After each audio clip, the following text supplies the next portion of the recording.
Motivasi saya nggak muluk-muluk sih, yang penting bisa bermanfaat sama masyarakat sekitar gitu.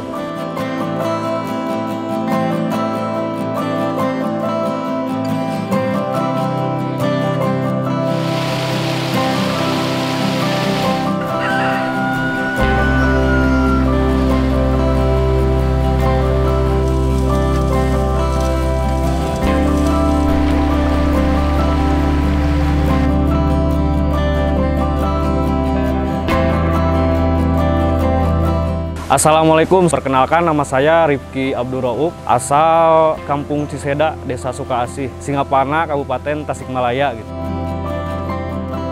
Usaha saya sekarang lebih fokus ke budidaya ikan sama pembenihan ikan, terus pembesaran ikan juga gitu. Awal mula saya di budidaya ikan itu sebetulnya nggak sengaja, karena yang pertama itu waktu 2020 itu kan pandemi ya, sehingga saya juga kan kaum PHK lah gitu, dan saya mikir-mikir lagi usaha apa yang potensi untuk kedepannya gitu kan.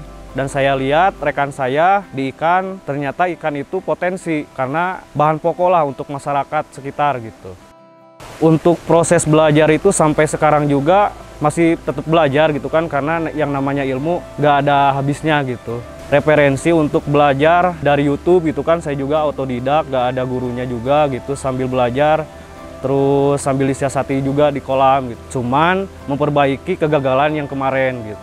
Dari mulai pertama saya tebar benih itu 4 siklus saya gagal panen gitu. Singkat cerita berjalan, saya fokusin, dan selama 1 siklus, 2 siklus saya siasati di dalam budidaya ikan tersebut, dan alhamdulillah ada titik terangnya gitu. Dari mulai FCR, terus SR, pemberian pakan itu bisa terkontrol gitu. Jenis ikannya itu saya pakai jenis nila kekar ya. Nila kekar itu asal dari Pasuruan. Dari jenis maupun bentuk itu udah sangat berbeda, lebih bulat dan juga daya tahan tubuhnya lebih kuat lah. Mau kondisi cuaca ekstrim gitu kan, alhamdulillah lebih kuat gitu dari segi SR-nya. Untuk konsep kolam sendiri itu saya ini pakai kincir sama smart feeder. Kenapa? Karena saya memaksimalkan lahan seefisien mungkin gitu kan, memaksimalkan lahan kecil, dan ternyata alhamdulillah bisa tebar 2-3 kali lipatnya tergantung luasan kolam sama mengukur DO kadar oksigen terlarut juga gitu. Luasan kolam 22 bata kalau dihitung di sini gitu ya, 22 bata berarti kurang lebih 302 meter persegi. Keunggulannya kalau semi insentif itu karena saya pakai sarana kincir ya, karena memanfaatkan kadar oksigen tersebut itu. Karena jenis ikan itu seperti nila itu kan bukan jenis trout. Kalau jenis trout kan seperti ikan gurame, ikan emas itu bisa tebar padat karena mereka nggak membutuhkan oksigen yang terlalu banyak. Beda sama nila. Nah kalau nila itu malah sebaliknya membutuhkan oksigen terlarut yang lebih banyak gitu. Dan bisa memangkas waktu panen juga Kang. Gitu. Yang biasanya 3 bulan bisa memangkas jadi 60 hari, 70 hari gitu. Untuk tips budidaya pasti beda-beda perlakuannya setiap orang. Kalau tips saya tetap selalu pengontrolan di feeding rate, pemberian pakan per hari. Terus maintenance air mungkin ya selebihnya dijaga pemberian pakannya aja.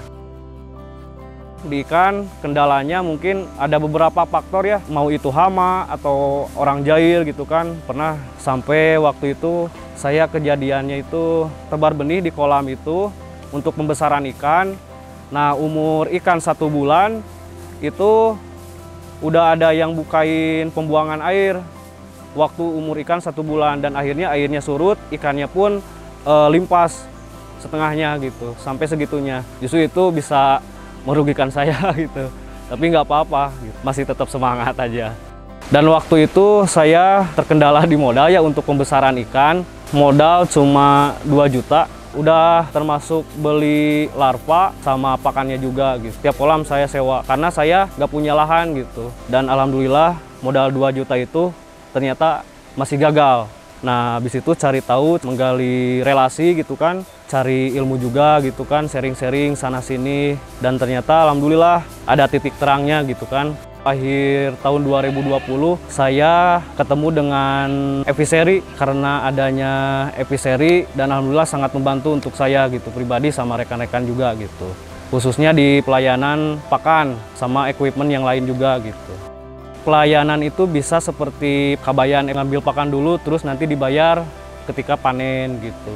Jadi masalah utama itu di pembudidaya ikan itu faktor pakan ya. Biasanya pakan 70% dan 30%-nya untuk benih bibit mungkin ya. Dan adanya Episeri sangat membantu untuk para pembudidaya ikan termasuk saya sendiri gitu kan. Kan salah satunya kita bisa ngambil pakan secara yarnen gitu. Alhamdulillah nggak ada kendala sama sekali gitu kan. Dari mulai BI checking kan dicek dulu waktu itu BI checking dan alhamdulillah saya lolos BI checking dan akhirnya keterima dan itu bisa dicek dari aplikasi Episeriku gitu.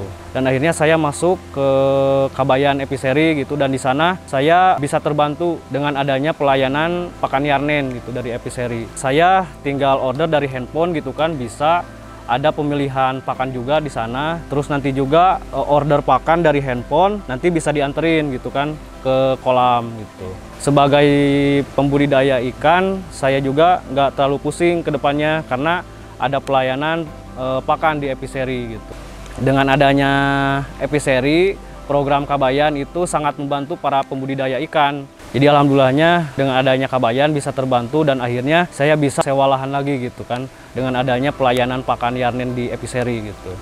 Dari Episeri sendiri biasanya langsung dikasih plafon ya, dan plafon itu sesuai kolam terus berapa siklus panen gitu kan, dan itu sesuai kebutuhan. Plafon tersebut dipergunakan untuk pakan aja gitu. Dan bagusnya di Episeriku itu di aplikasinya ada fitur lapakan dan saya tinggal milih kalau misalkan mau ngejual konsumsian ikannya itu nggak perlu pusing gitu karena Episeri itu sangat terbantu gitu dalam proses penjualan atau pemasaran ikannya gitu. Jadi untuk teman-teman para pembudidaya ikan nggak usah bingung ya masalah pemasaran, tinggal download aja di Play Store, ada namanya Episeri dan tinggal daftar, nanti juga akan terhubung secara otomatis dan fiturnya sendiri itu sangat lengkap ya. Setelah itu biasanya suka ada penyurveian ke kolam gitu. Jadi untuk teman-teman pembudidaya ikan nggak usah bingung untuk pemasaran ikannya nanti ketika panen gitu. Terus kedua bisa ambil pelayanan yang equipment seperti smart feeder gitu kan untuk meratakan keseragaman ikan gitu kan, bobot ikan. Perbedaannya waktu itu kalau dulu kan biasa kan pakai tangan ya, hand feeder mungkin ya. Itu biasanya diangkat 70% yang gede, 30% yang kecil yang nggak keangkat panen gitu. Nah, setelah memakai smart feeder di angka 8% sampai 10% ukuran yang kecilnya gitu, yang upgearnya gitu. Jadi tingkat keseragaman bobot ikan itu hampir semuanya merata.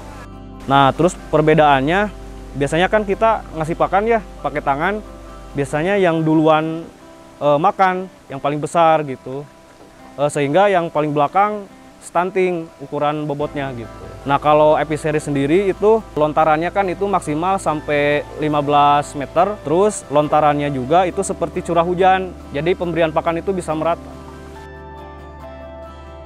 Proses penggunaan smart feeder itu bisa di-download dulu mungkin ya dari aplikasi Play Store. Itu bisa disetting dari handphone gitu kan, sangat mudah sekali gitu. Dan untuk jam pemberian pakannya bisa diatur sendiri gitu. Jadi artinya kalaupun kita lagi keluar kota atau di mana gitu kan, lagi nggak di kolam, itu pemberian pakannya masih bisa berjalan gitu. Dengan sendirinya melalui handphone ataupun itu udah diatur dari jam tertentu gitu, disetting dari handphone. Sebelum saya gabung di Episeri, waktu itu masih satu kolam ya. Setelah saya gabung di Episeri, bertambah lagi kolamnya, ditambah lagi mitra-mitra saya, ada sekitar kurang lebih 48 orang. Jadi kalau dihitung secara angka mungkin ada 48 kolam gitu. Selama kurun waktu kurang lebih 1 tahun. Jadi untuk teman-teman yang mau sharing, saya free ya, gratis, silahkan, saya bebas gitu kan, bisa komunikasi lewat WhatsApp atau media sosial saya gitu kan. Media sosialnya kalau Instagram itu Rifki Rauf, itu TikToknya sama juga Rifki Rauf. Kalau untuk Facebook Rifki Abdul Rauf. Dan alhamdulillah terima kasih teman-teman yang sudah menonton video saya ya. Semoga bermanfaat. Untuk para pembudidaya Indonesia, mari kita tumbuh bersama Episeri. Jangan lupa di subscribe, di komen, cap-capung,